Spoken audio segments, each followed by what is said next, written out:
Happy Days won't be seen tonight, so we can bring you a very special episode of the Gen X Files. Welcome to the Gen X Files. I'm Jim. I'm Adam. And today's show is all about the wonderful Carol Burnett. One of the funniest people alive. So take yourself back to 1967. Ooh, I wasn't even born. During that summer, Sgt. Pepper's Lonely Hearts Club Band was the #1 album for about three and a half months. Whatever happened to those guys? The Beatles? I don't know. They broke up and they went into obscurity. August 29th. Unfortunately, it's the last episode of The Fugitive, your favorite television show. The One-Armed Man. The One-Armed Man did it or didn't do it. I don't remember. He did do it. He did. Did he find him in the last episode? I think he did, actually. I think he did. It was a good show. It was a good show. It was a great show. Good remake movie with Harrison Ford. Good remake movie. Good remake movie, because that's pretty much Hollywood now. Remake movies. Heard of our Hollywood crash course. If it worked once, it'll work again. Always. But little did you know, in just a couple weeks after the end of The Fugitive, it was the premiere of the Carol Burnett Show. Yep. Yes, that is the theme song. Bobby Gentry is actually a guest on the show the first season as well. Anyway, there are a lot of songs about people named Billy Joe. Yeah, she's very southern. Well, no, I mean, Billy Joe was Billy like a Joe. really popular name for music back in the 60s. Okay. Or Bobby Joe, or Jommy Joe, or Jibby Joe. There were a lot of... Joe was a good Jibby middle Joe. name or surname, I don't know. Yeah, my grandpa's name was Jibby Joe. Jibby Joe? Yeah. Yeah, that's, they were going to call me Jibby, but... So, before we can get into the Carol Burnett Show, you really need to know who Carol Burnett was. She was born in 1933 in San Antonio to two extremely alcoholic parents who eventually got a divorce. She ended up being raised by her grandmother and her grandfather until the mother decided to move to Hollywood, and the grandmother and Carol moved with her. Nice. You know, her middle name is Crichton. I did not know that. Carol Crichton Burnett. Oh, okay. That's a weird middle name. I wonder if that's a family name or something. I'm guessing probably. I'm a speed bump. Yes. So she got a lot of her variety roots from her grandmother and her mother. Her grandmother played the piano. Her mom would play the ukulele. They'd sit around the kitchen table while her mother was not berating her for being alive. Huh. Well, so some good times. Yeah, some. She did go to Hollywood High School. She ended up going to UCLA. She was an usher at the Warner Brothers Theater, which is now not the Warner Brothers Theater. It's the Hollywood Pacific Theater. While she was there, she was an usherette, as they call them, because apparently usher is too manly. Yeah, they had to differentiate. They need to make sure that she knew she was a woman, I guess. But in 1951, she was working at the theater, and back in the day, the way they used to do the movies is they would just start running the movie at 9 a.m., and they would just continuously run all day. You bought a ticket to go in. You could be there for 4 hours. It didn't matter. The whole point is you just bought a seat. So a couple was coming in to watch Strangers on a Train, the Alfred Hitchcock movie. Yes. And good movie. There was only a few minutes left in the movie, and they were going to... Essentially, the ending was going to be spoiled for this couple, and she begged them not to go in because she saw the movie and said it's really good and you should watch it from the beginning. And they kind of harumphed her and went in anyway, and her manager saw that and then immediately fired her. Good. Wow. Well, you'd fit in really well in 1951. Old white man. All right. You don't tell people not to go into the theater. She was trying to be I know. helpful. I'm trying to be hurtful. She did get her comeuppance, though, is that after all the years of her being famous, the Hollywood Chamber of Commerce asked her if she wanted a Hollywood Walk of Fame star. And she said yes on one condition, that it was right in front of the Warner Brothers Theater that she got fired at when she was 18. Revenge is a dish best served super duper cold. And much later. Much later. You know, when she went to UCLA, she got to UCLA by getting a $50 donation, like an anonymous donation, literally in an envelope. Which is like a thing about her life. Yeah, she's obviously very talented and she's very brilliant and she's very good at what she does. And obviously the 50s were awesome because people were giving you anonymous donations, and not only that, semester at UCLA was $50. It's so insane. It's so insane. I can't even imagine 50. Now, granted, I understand back in 1952 or whatever, $50 was worth more, or it was more. It wasn't like 50,000. Exactly. Not what UCLA and USC are now. So she did go to UCLA. She originally wanted to be in journalism. She really enjoyed journalism, but she realized that she was a born writer and that she wanted to be a playwright. Her junior year, she switched to being a theater major so she could be a playwright. The school at the time, one of the parts of the curriculum was that you had to take an acting class if you're doing theater. And she didn't want to be an actor. She was just like, all right, well, I want to be a playwright and I have to do this. So she realized she loved it. The second she performed, people laughed, and it was the greatest experience ever. Is that the same experience for you? No, I am not an actor by any means, and did not. Of course you are. Did not jump into that by any means. Of course you are. Very happy just writing. But she loved it so much. She went home to her mother and said, "I've decided that I want to be an actor." And her mother said, and I quote, "She wanted me to be a writer. She said, 'You can always write, no matter what you look like.'" It was extremely hurtful. She still, in the memoirs she just actually wrote, and that came out in 2017, she actually said that was one of the most hurtful things that happened. Yeah, her mom called her ugly. Yeah, it was just awful. But it drove her and made her want to strive harder. And in her junior year, she was... Sounds like there's just a theme of revenge with her career. Revenge against the theater, revenge against her mother. Well, I mean, it's whatever drives you. Sure. She doesn't seem like a vengeful person, No, but her junior year, she was in a performance with for her class. Her professor made them do a performance, and they invited random people to the show. And a couple came up, like a showcase. Yeah, like a showcase. A couple came up and said, "We think you're very talented. We think you should go to New York and take this more seriously." And she said, "Well, I'm not going to leave my boyfriend." And they said, "Well, he can come too," and gave each of them $1,000 interest-free loan. What the hell, man? What the hell? The stipulation that she pays it back within 5 years, that they never reveal who they were, who the couple was. So it's extremely anonymous. I thought she was supposed to pay it forward, not pay it back to them.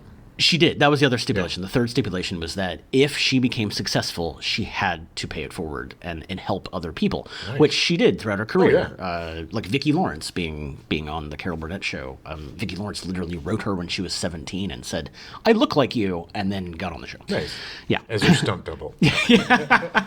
Her little sis. But yeah, it's really odd. The only thing I can figure, because this does happen to her a lot, is that Carol Burnett just must be the nicest person alive. Essentially, if someone's going to help somebody, there has to be a reason for it. And yes, she's funny and she's talented, but she has to be somebody that people want to be around. But people were more like patrons back then, not so much like, with Da Vinci and, there was art patrons, but there were people that saw potential and, wanted to help. And I think that's something that's really missing today. Is agreed. Mentors and people actually helping you instead of trying to rip you off or take advantage of you. I mean, good God. Or spending their money on helpful things like sending people to college rather than just hoarding it for the rest of their lives. Sure. Well, I mean, if college still costs $50, I'd be sending everybody. That's true. College. I would send 5 people to college. Why not? Exactly.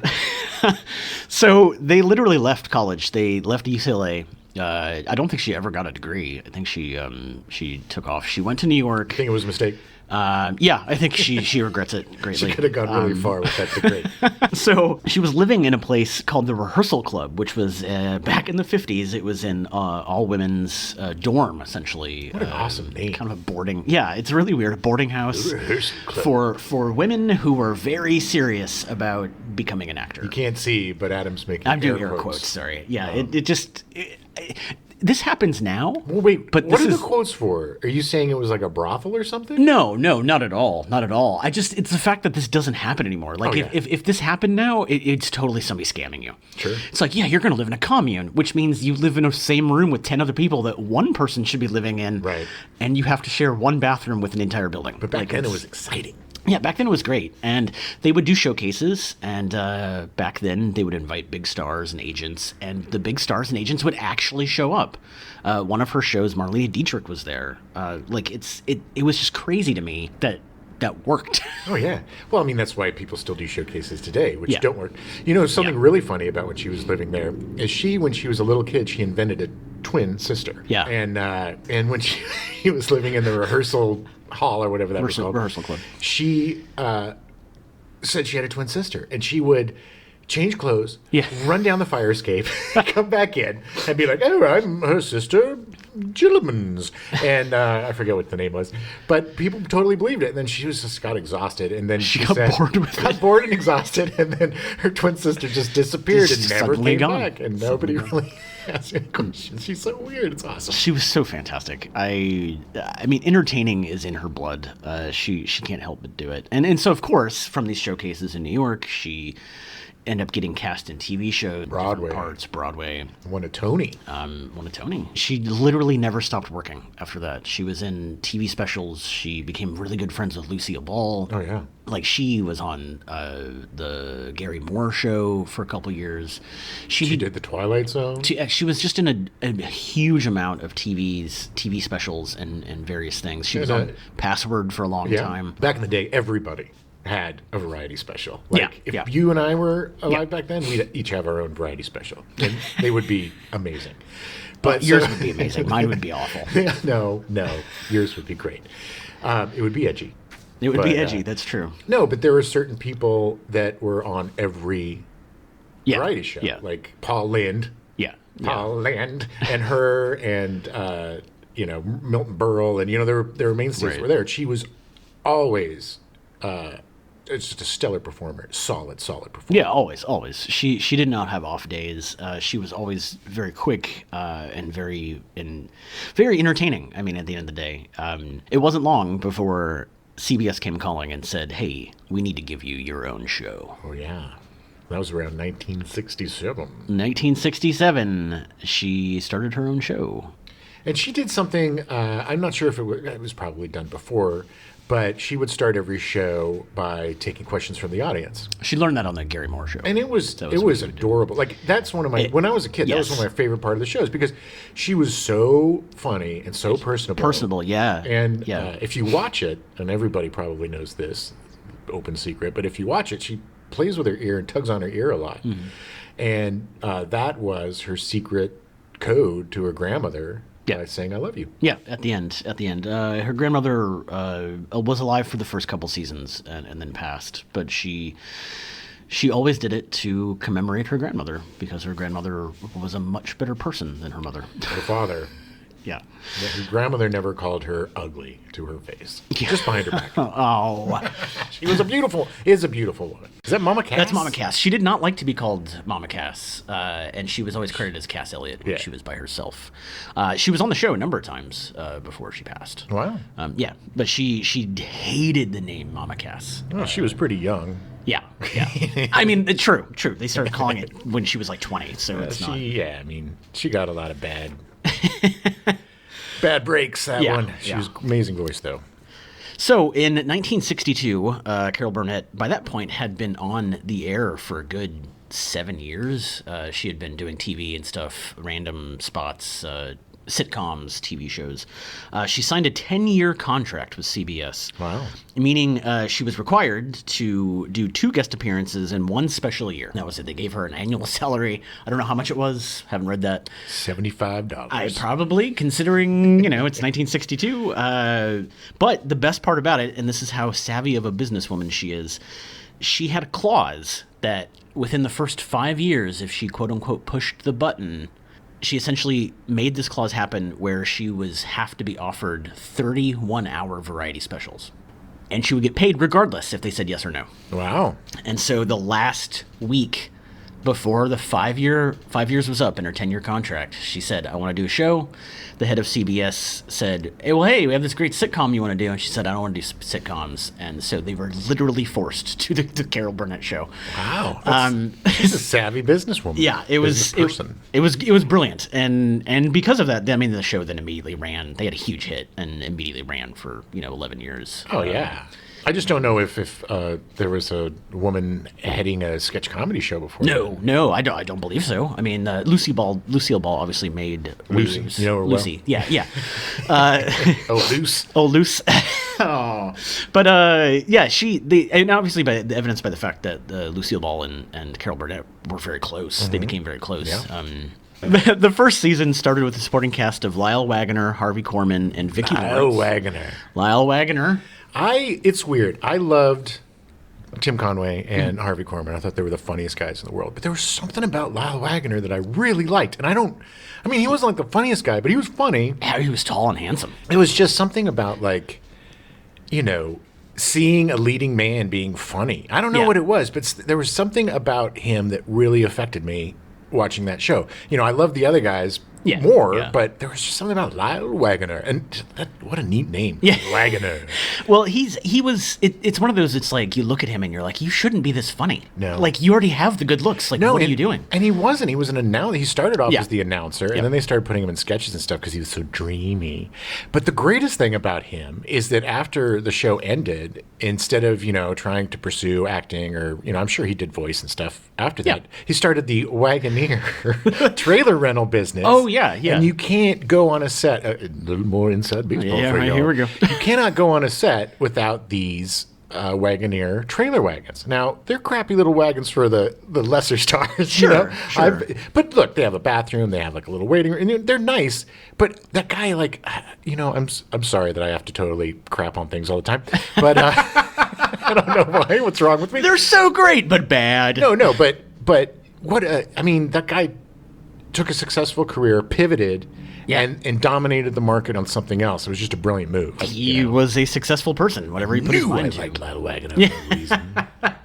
He was great. Tim Conway was also a regular guest on the show quite often. He wasn't part of the original cast. He was like a special guest. He, in fact, for the first 8 seasons, he was part of he would just come in and do stuff. Just didn't want to commit, I guess. And then seasons 9 through 11, he actually jumped in and became a full cast member. Well, they had a lot of utility players that would come in, and you'd recognize them if you were a watcher of old TV and stuff. But Tim Conway and Harvey Korman, one of the greatest comedy teams. Oh, ever, amazing, absolutely hilarious. The show itself, the reason that he was on so much was because they wouldn't just have one guest during the hour. Oh, yeah. It would be multiple guests. Sure. Not like an SNL or something where it's like one host and whatever, but it would be multiple guests. So whenever... No, you get Eddie Albert and Jonathan Winters. Yeah, and I got the very distinct impression that it was more about what served the writing and the sketches they were doing, rather than like, let's write around the people we have. It was like, let's write this, we need to get this goofy character in.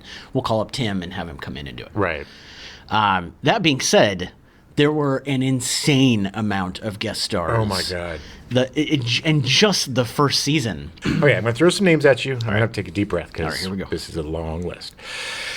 Don Adams, Eddie Albert, Lucille Ball, Ken Berry, Sid Caesar, Art Carney, Diana Carroll, George Chakras, Richard Chamberlain, Imogen Coca, Tim Conway, John Davis and Phyllis Stiller, Mike Douglas, Barbara Eden, Annette Forbay, Ella Fitzgerald, John Gary, Bobby Gentry, Frank Gorshin, Betty Grable, Jack Jones, Shirley Jones, Lainey Kazan, Richard Kelly, Durwood Kirby, who was also... No biggie list. Yes, Peter Lawford, Gloria Loring, Trini Lopez, Barbara McNair, Liza Minnelli, and Liza Minnelli, Gary Moore, Jim Neighbors, Golly, Leonard Nimoy, Jack Palance, Minnie Pearl, Julia Prowse, Martha Ray, Lynn Redgrave, Mickey Rooney, Soupy Sales, the Smothers Brothers, Sonny and Cher, Mel Torme, The Velvet Fog, Lana Turner, Gwen Verdon, Shannon Wells, Leslie Ann Warren, Dionne Warwick, and one of my personal heroes, the greatest goddamn improvising comedian in the world, Mr. Jonathan Winters. He's so brilliant. He's absolutely brilliant. Whew. Yeah, that was a good job, man. It's a list. And I did that from memory.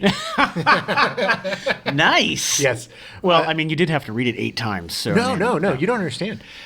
The one superpower I have is I can remember every guest that was ever on the Carol Burnett Show. That's crazy. 8 seasons? 11? All 11 seasons. Can't remember the seasons, but I got the guests. Jim Neighbors, there's a lot of people in this first season that were very important to Carol Burnett, like Lucille Ball, Jim Neighbors. Jim Neighbors was on the first show. He sure was. And they were super close. She ended up being on his... That was a really good impression, by the way. Well, thank you. She ended up I'm going to do the rest of the show just like Gomer Pyle. She ended up being on Gomer Pyle, and he was there for the first episode, and the first episode did really well. The first season did, so... Every season after that, he was always in the premiere episode because he was her quote-unquote good luck charm. Shazam. The first one he did was really funny. And this just shows like how clever the show was. I don't know if you've seen it, but his first sketch, it's at a ski lodge, and Carol Burnett has her arm in a cast, and she's super bored. She's writing to her mom like, "I hate it here. I want to go home." And then in comes Jim Neighbors on crutches, and he's got a cast out his leg. And so they go through this whole awkward flirting thing where they keep hurting each other, and it was just this great physical comedy, and you could tell. that poor Jim Neighbors, well, he may not have the best at physical comedy, but he did his best, and it was hilarious. And they were really funny together, and he was such a funny guy. She was really good at surrounding herself with very talented people. I mean, that was something that another little inside baseball with Hollywood. If you are good at what you do, surround yourself with people who might even be better than what you do. Oh yeah, because they'll make you look better. Exactly, and she also wasn't afraid to give up the spotlight. Like, you know, exactly. She didn't have to be the center of every sketch. She knew her limitations, and she knew what other people could do better. And she liked to play to other people's strengths. You know? Oh yeah. You know, the stuff that they threw at Corman and Conway, and it was really funny. Is in the first few episodes, she always introduced Vicki Lawrence as her little sister. Yeah, and they had almost the exact same hairstyle. I was just watching an episode of The Love Boat, and Vicki Lawrence was on, and the whole time I was like, "That's Carol Burnett. That has to be Carol Burnett."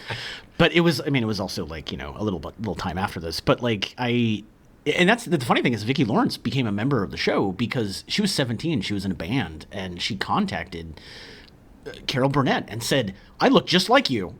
And Carol Burnett said, "Really?" And then auditioned for her, and she was on the show. Can you imagine somebody, you know, writing Tina Fey and being like, "I look just like you," and she's like, "Well, come on, be on 30 Rock, make me famous." Yeah. That's good. It's good enough for me. So the show was a hit from the very beginning. It was never like a #1 show, but it always had very solid ratings, and people loved it.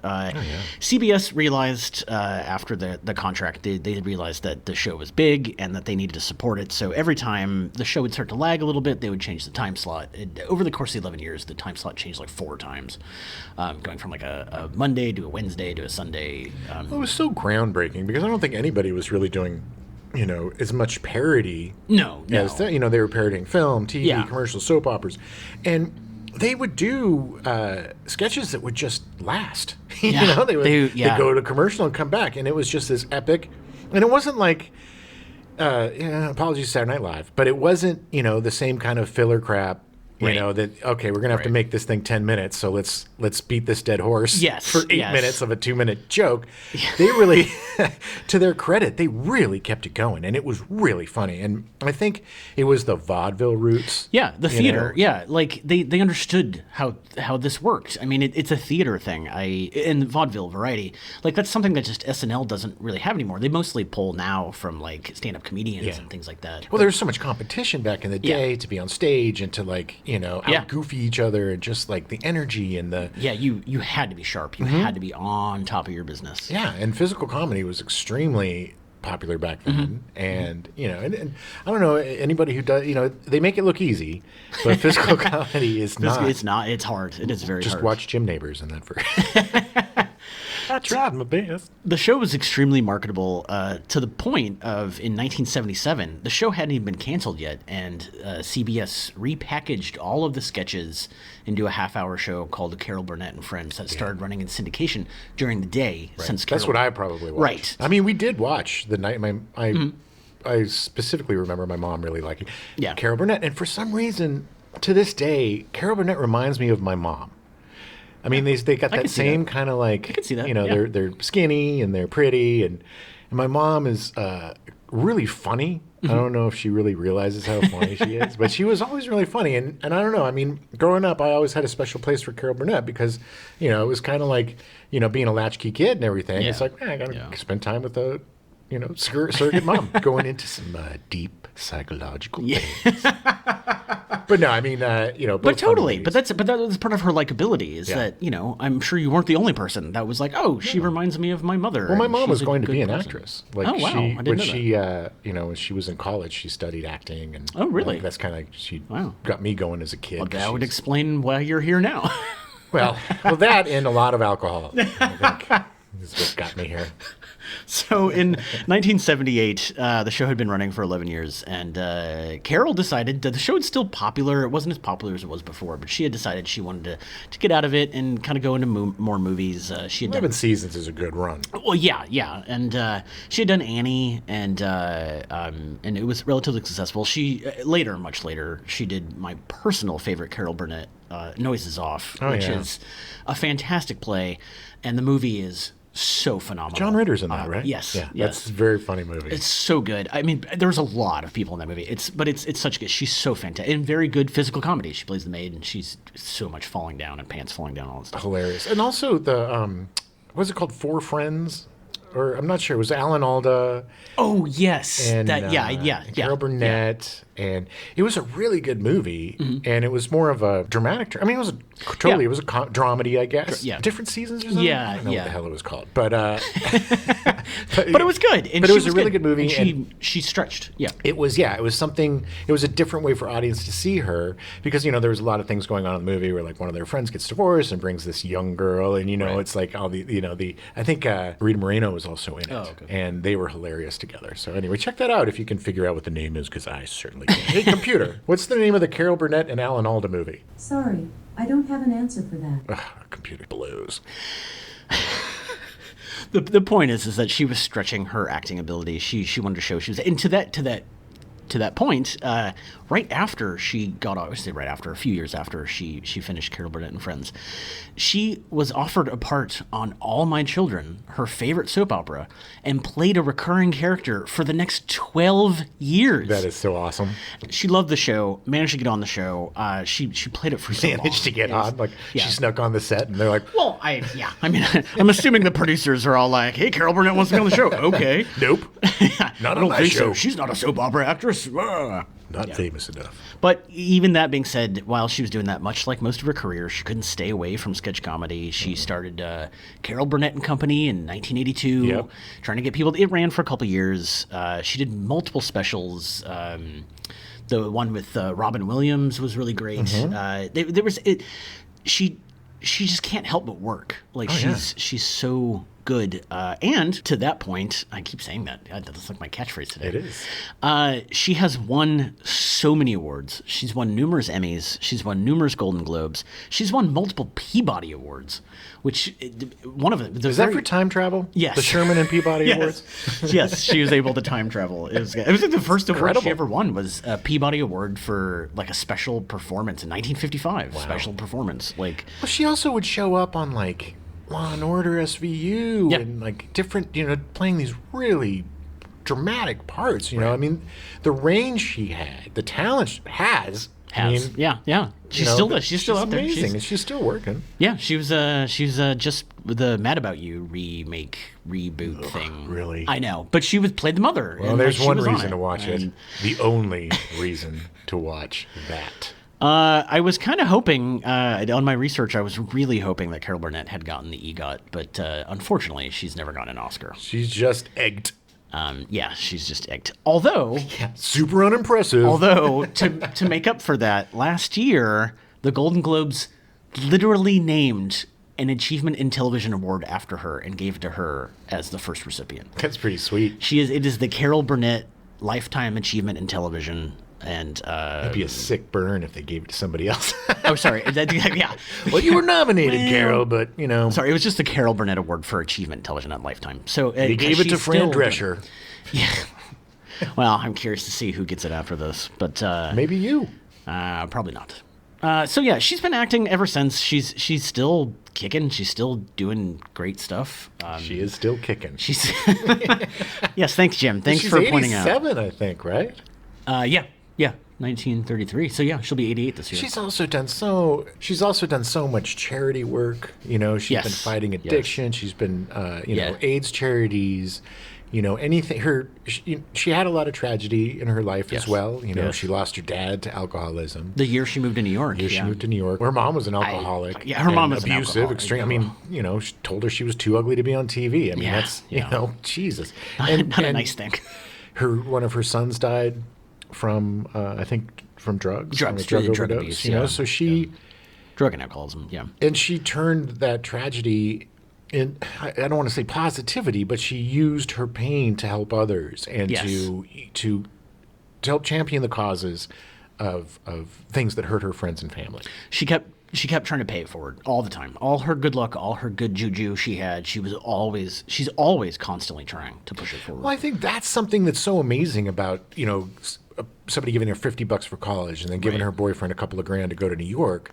To get that kind of generosity to make your dreams happen, then you've got to just be like, well, I got to be that. I want to be that fairy godmother too, because without them, it just would be so cool if more people would just kind of be patrons, help people as they, not just any TikTok star or whatever, but somebody, you see some real talent. Like if I had money, and fame and success, I would definitely have some sort of mentorship thing where, you help the people. Of course. Because you know how hard it is. This business is impossible. Yeah. I 100% agree. I feel like that needs to be awarded more. And she never, all of her charity work, all of that she never did it for the fame. You don't hear about it. No. She just did it because that's who she is. And she's an incredible, amazing person. And even to the point where 2007, Family Guy, they did a sketch a little bit about her being a janitor at a porn shop, because the beginning of Carol Burnett Friends, she's cleaning up. It's probably the most iconic thing about Carol Burnett is that janitor character. Cleaning woman character. Cleaning woman. I did, yeah. But she, obviously, with Family Guy and it being in a porn store, she was not super thrilled about it. So she and her production company sued them and sued Fox and said, hey, you need to take out all this stuff. And Fox refused, so it went to court. The judge had to side with Fox because it was a parody. Freedom of speech. It was satire, and it was First Amendment.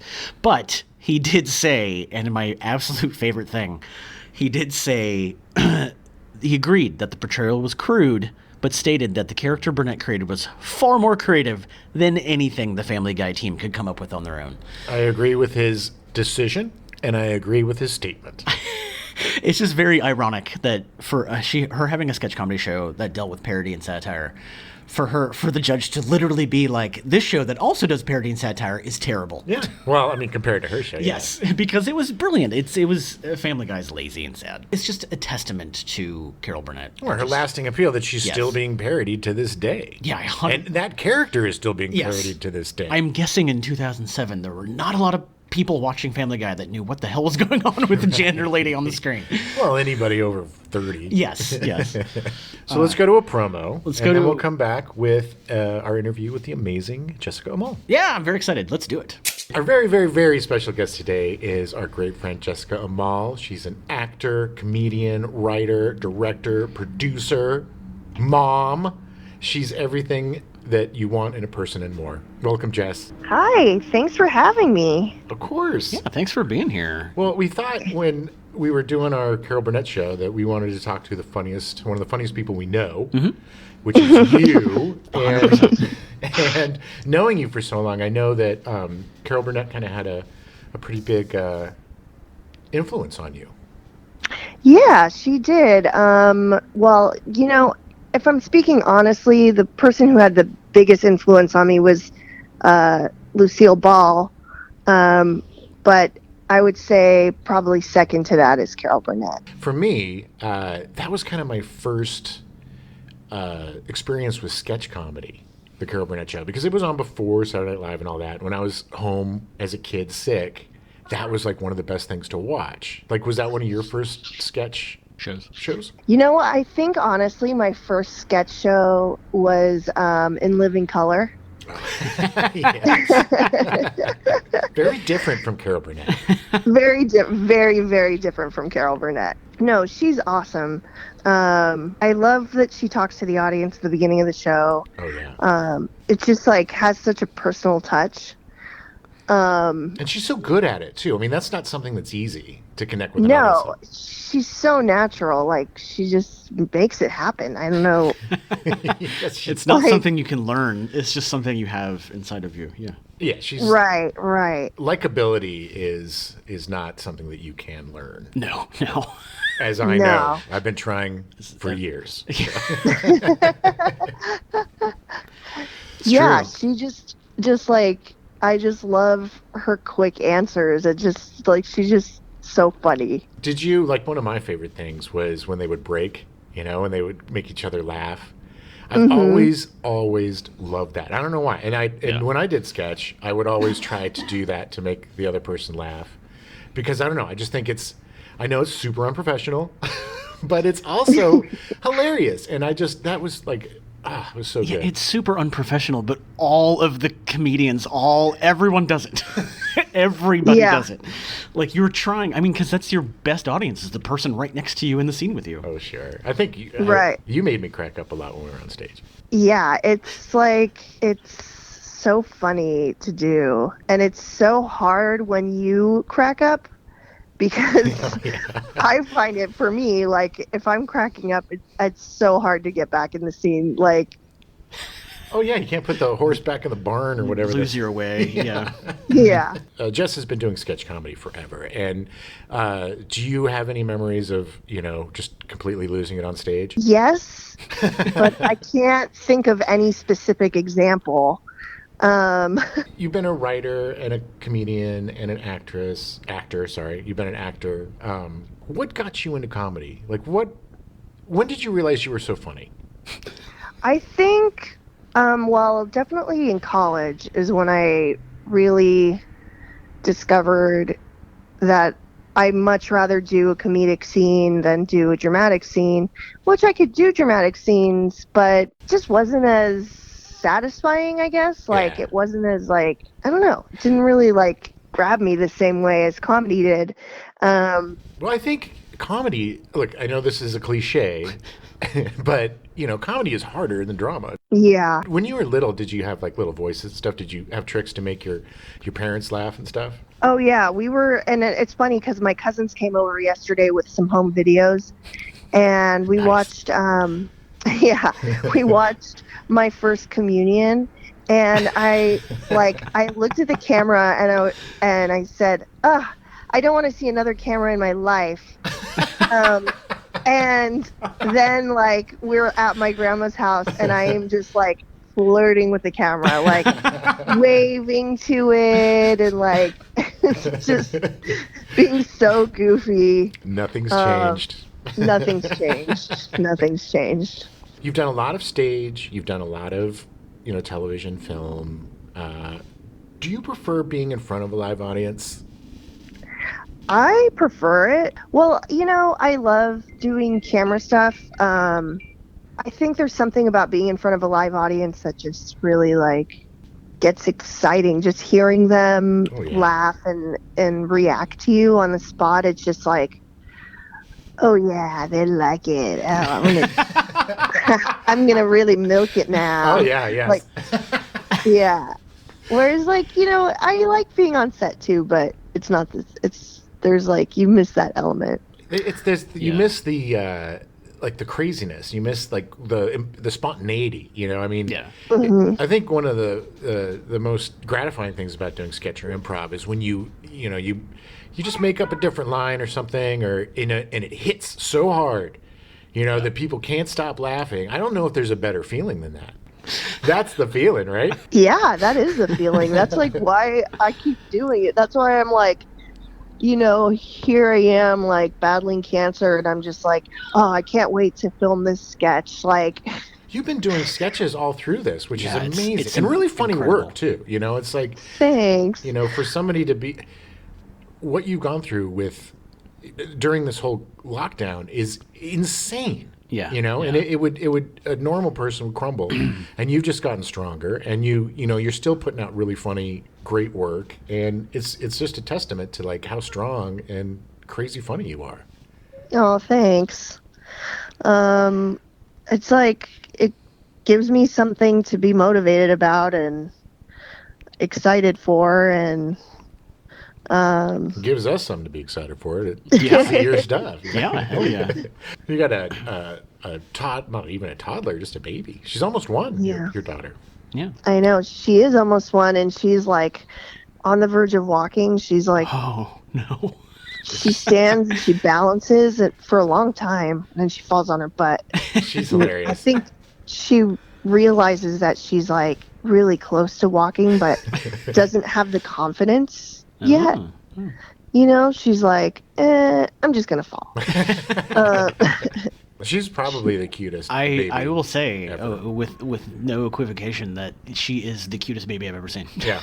Oh, thanks. Yeah. So let's get back to Carol for just a minute.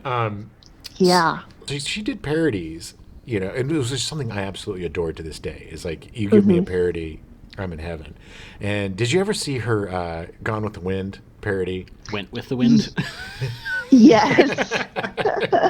She comes out with she's wearing like a drapes. It's funny because that sketch premiered on her show 5 or 6 days after CBS showed Gone with the Wind on their network for the first time. Oh, wow.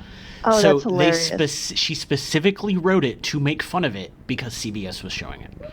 Oh my gosh, that's amazing. Yeah. And it's one of her best sketches. I mean, it's so funny. Yeah, so funny even like now, like you can watch the show and still laugh your you know what off. It's your butt. Your butt. Oh my God, yeah. I mean, I was watching a few. They have them on Pluto. She has her own channel on Pluto. Yeah, she's got her own Pluto. I'm sure she's extremely. I've made it. Carol Burnett says I'm on Pluto. But you know, it just seemed like to me, it seemed like the most fun you could. Like I wanted to be on that show. I wanted to be a part of that because they seemed like they were having so much fun. Oh yeah, they do seem like they're having so much fun. Like I watched an episode recently that was like, her and her husband are Martians, but now they're in humans' bodies, and like the way they kiss is like they touch elbows, and she like she like is just like having a sexual experience on stage. And this is like the 60s. Yeah, that's pretty edgy for the time. Yeah, nothing was like her show at the time, and nothing was as fun. At least to me. Like, I love being homesick because I could watch Carol Burnett when I was a kid. Oh, I love that. If it wasn't for the Carol Burnett Show, In Living Color would not exist. Oh, yeah. You know, I don't think a lot of things would exist. I don't think SNL. Yeah. 100%. Yeah. Muppet Show. Yeah. The Muppet Show, yeah. But it was amazing that she hosted the show, too. If you think about the time and, like, she, you know what I mean? She was it. She was brilliant in the fact that she knew the more people saw her, the more successful she'd be. And so she was just on everything all the time. Mm-hmm. Well, like a few years ago, my uncle got us tickets to see her at the Kodak Theater. Oh, wow. And that's all the show was her answering questions from the audience. Wow. And the ushers were walking around with microphones, and it was awesome. Did you get to ask a question? No, I didn't have a question ready for her. Like, why are you so awesome? Yeah, why are you so freaking awesome? That was one of my favorite question and answers in the research I was doing is that someone in the audience had asked her, "Have you taken acting classes?" And she was like, "Yeah." And the audience member says, "Do you think it helped?" Well, you could be the next Carol Burnett. No, I wish. I mean, that would be that is the dream. It's achievable, I think. We'll see. I'm putting a lot of pressure on you. I'm about halfway through my life right now, so. Well, you better get moving. Yeah. You do some really great characters. You do Sarah Huckabee Sanders. You do the best Quint from Jaws of anyone. And I saw there was an episode of Carol Burnett where Harvey Korman played Quint, and you blew him out of the water, pun intended. Oh, thanks. That's so funny. I don't know if any of you out there have ever been in a comedy group.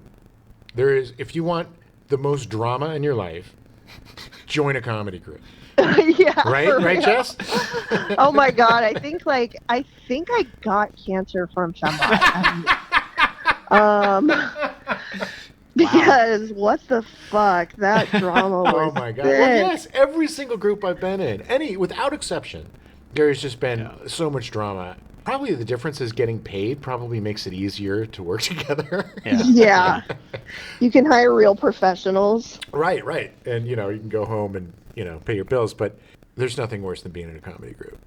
I know, nothing worse. Ringing endorsement of the comedy scene. No, we're bitter old pros. That's true. My uncle has a story about how she gave him her dress, like, off her back.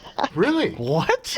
Yeah, so my uncle was at a fundraiser. Mm-hmm. I mean, my uncle's here. I could put him on the phone and he could tell the story. That'd be great. Okay. So, wow. So Carol Burnett at some point had a house in Santa Fe, New Mexico, where I lived. Okay. And someone had talked her into being the guest host at an AIDS fundraising event. And it was on Valentine's Day. Oh. So, so she did it, of course. And I went. And one of my friends was one of the organizers. So she comes in when she sees me. She pulls me over and introduces me to Carol Burnett. And immediately I'm just like, oh, I love this dress you got on. It was a Bob Mackie. It was all handmade. It was all red sequins. Oh, wow. Little dress with a cape. Something to put over your shoulders, but not just like a shawl. Like a wrap. Okay, so anyway, yeah. A little wrap. So anyway, she says, "Oh well, this could be yours," and I'm like, "Well, I don't think so. I'm a client here, and I don't have any money. I can't afford that dress.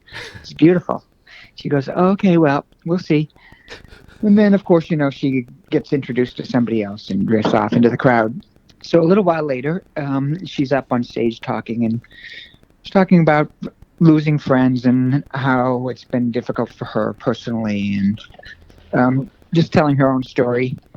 And then when she finishes up, she says, "Oh, and I met somebody here tonight.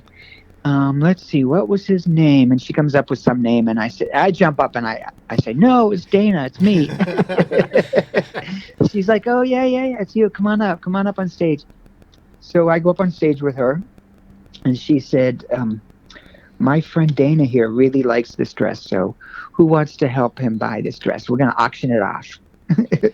Oh my God. So we start this auction, and it gets up to $1,200, and it kind of stalls, okay? And so someone jumps up and says, "I've got $100. Who will match my $100? Let's buy this." So a whole bunch of people jump up and offer $100, and they get up to $1,600. And so she's like, "Sold." That's crazy. So then she grabs my hand. We're at an art gallery, and there's 2 stories. So she grabs my hand. We run upstairs, and we go into the bathrooms. And in minutes, she's like standing there in the bathroom with me. She's taken this dress off. Oh my God. And she's in her 80s, like, right? Yeah. She's like holding it out. She's like, "Harry, come on." So, I'm wearing a pair of jeans and work boots, and I've got... Did you give those to her?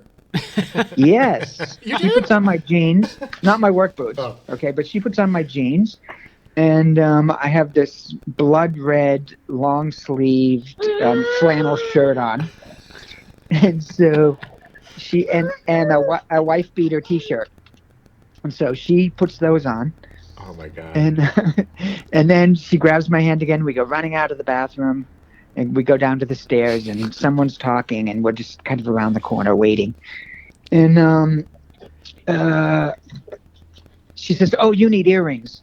There's somebody standing there that has like these little clip-on heart earrings. So I put those on, and then again, she grabs my hand, and we go running out on this little stage. That's insane. And everyone's like laughing and cheering, and I'm like blowing kisses to the crowd. And That's incredible. and while I'm being a big ham, she just exits stage left. She just totally disappeared, and that was her exit. She left the whole event. She just slipped out while I was being a big ham. That's the greatest story I think I've ever heard about a celebrity. So it's not even over. So then this guy comes up. Yeah, I do it. Oh, more here. She's like, I don't want any more of those. That's feeding the baby Cheerios. Baby Regina. We talked about her. Yeah. What? Here's the apple. She just wants apple. So the guy who had bid $1,200, he's like, I still want that dress. I'll pay an additional $1,600 if I can have that dress. Wow. And I said, okay, you deliver a check to the organization on Monday, and I'll have the dress. But I'm wearing it this weekend. Yeah, I wouldn't have given up Valentine's Day, so I went out bar hopping, wearing this fabulous Carol Burnett red beaded Bob Mackie design. It was gorgeous. That's amazing. Yeah, Bob Mackie. Do you have and pictures? Then delivered it on Monday morning, and this guy, some guy, I don't even know who has it, but there's some guy is like, Dana, that's an amazing story. Thank you so much for sharing that. That is really great. Oh, thanks for sharing. That was amazing. Sure thing. Hey, guys. Oh, amazing. That was awesome. I know. Isn't he the best? Yeah. That's great. That's great. Oh, Dana's That was a great story. And we got to hear Regina. She was our third special guest. Yeah. On the show. Yeah. Super extra. It's a family affair today. It's a family affair. I can go get Alec if you want, but no. Yeah. Jess, you were the best. Thank you so much for being a guest. And that rhymed. Yeah.